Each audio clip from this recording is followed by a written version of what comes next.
Deep in the Ethiopian Bible lies a shocking account of prehistoric cities built by giants.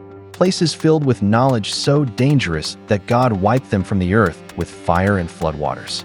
These aren't just myths, they're warnings. What did the Watchers build before the world changed forever?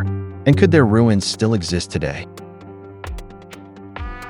According to the Book of Enoch, preserved only in the Ethiopian Bible, there were once great cities built not by humans, but by the Nephilim, the offspring of fallen angels and human women. These beings were not just tall, they were titanic in size, capable of moving stones that would take dozens of men to lift. Their cities were centers of learning, astronomy, and warfare, but also of corruption and rebellion. These cities were said to contain vast libraries of forbidden knowledge, maps of the stars, blueprints for advanced technology, and records of angelic teachings. Some Ethiopian traditions even suggest that these structures held the first attempts at creating artificial life, long before modern science imagined such things. The Book of Jubilees adds another layer, saying that some of these cities were built near sacred sites, where divine power was believed to reside. This suggests that the giants weren't just masterminded builders. They were trying to harness spiritual forces, challenging both nature and heaven itself. Ethiopian monks and scholars believe that remnants of these cities still existed, hidden beneath jungles, deserts, or even under the sea.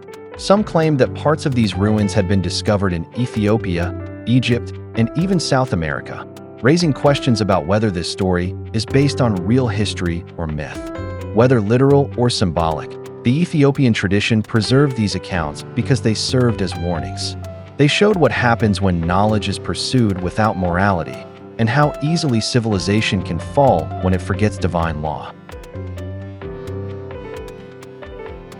The Book of Enoch says the Watchers didn't just teach humans. They passed their knowledge to the Nephilim, who then built entire cities based on what they learned.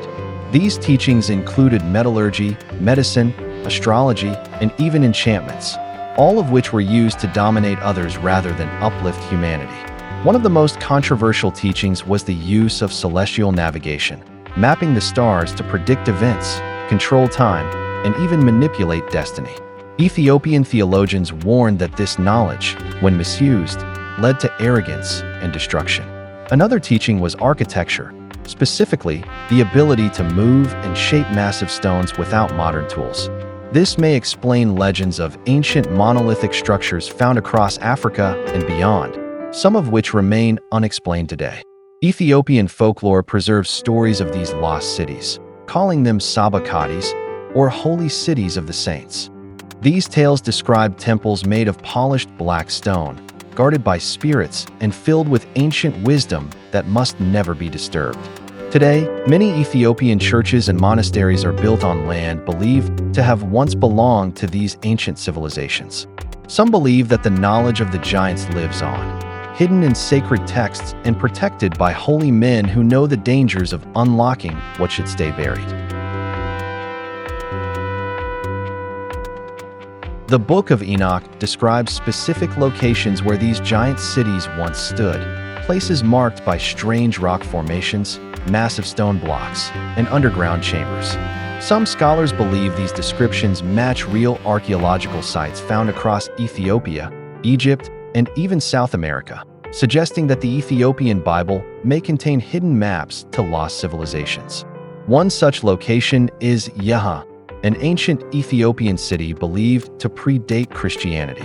Its towering obelisks and monolithic architecture suggest advanced engineering skills, possibly linked to the knowledge passed down from the Watchers and Nephilim. In other parts of Africa and the Middle East, researchers have uncovered megalithic structures made of stones so large they defy explanation. Sites like Aksum, Baalbek, and Tiwanaku all feature constructions that appear far older than recorded history, raising questions about who built them and how. Ethiopian monks and historians have long spoken of secret caves beneath churches like Debra Libanos and Lalibela, containing scrolls and relics from the time of the giants. Some claim these were hidden during divine judgment. Others say they were sealed to prevent forbidden knowledge from falling into the wrong hands.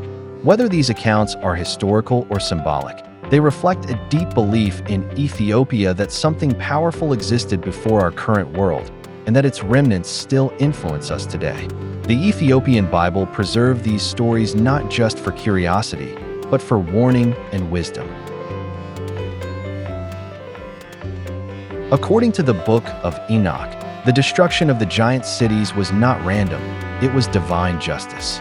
These places had become centers of corruption, where forbidden knowledge was used for domination rather than enlightenment. Their leaders sought power over righteousness, leading to their downfall.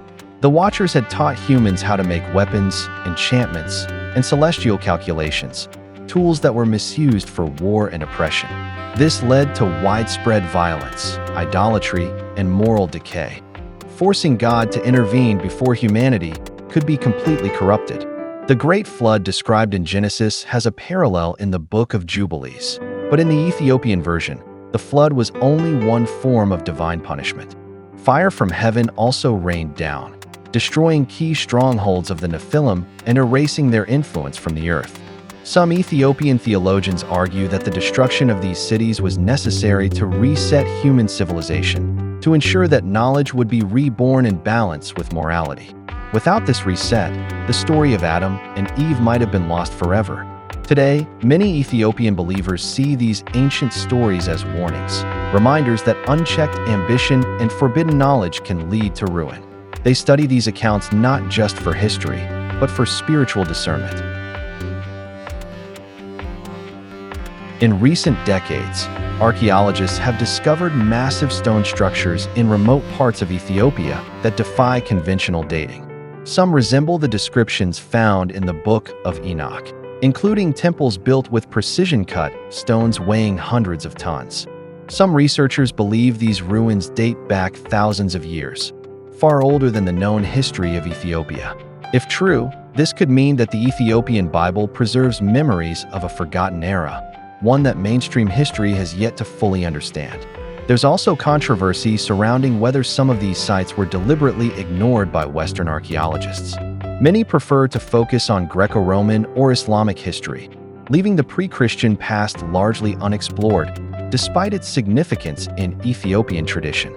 Ethiopian scholars continue to push for more recognition of these ancient sites, arguing that the Ethiopian Bible offers clues that Western academia often overlooks. For them, faith and history are not separate, they're deeply connected. Whether or not these ruins are truly the cities of the Nephilim, the Ethiopian Bible reminds us that there is always more to discover. By preserving these stories, Ethiopia keeps alive the possibility that history is deeper and stranger than we've been told. We've explored the shocking story of the lost cities of the giants, places built by the Nephilim, filled with forbidden knowledge, and ultimately destroyed by divine judgment. From the Book of Enoch to Ethiopian folklore, these accounts paint a picture of a world that came before ours, one that fell because it forgot its creator. The Ethiopian Bible didn't just preserve these stories, it gave them theological meaning. It teaches that knowledge without obedience leads to destruction, and that no matter how advanced a civilization becomes, it must remain grounded in truth. Whether literal or metaphorical, the lesson remains powerful, that we must be careful what we build, what we teach, and what we pass on to future generations. Because history has shown that great civilizations can fall, and sometimes they leave behind only ruins and warnings. As we close this chapter, remember that the Ethiopian Bible continues to surprise us with its depth, mystery, and timeless wisdom. Whether it's in the pages of Enoch or the battles of the Maccabees, the Ethiopian tradition teaches us that truth cannot be erased, only protected by those who believe in it. Thank you for watching. If you found this video enlightening, don't forget to like, share, and subscribe. Leave a comment below. Do you think the lost cities of the giants really existed? Or is this just legend? Either way, the Ethiopian Bible continues to surprise us with its depth, mystery, and timeless wisdom. If you found this journey into the Ethiopian version of the lost cities of the giants fascinating, don't forget to like, share, and subscribe for more deep dives into the Ethiopian Bible. Leave a comment below. Do you think the lost cities of the giants really existed? Or is this just legend? Either way, The Ethiopian Bible continues to surprise us with its depth, mystery, and timeless wisdom.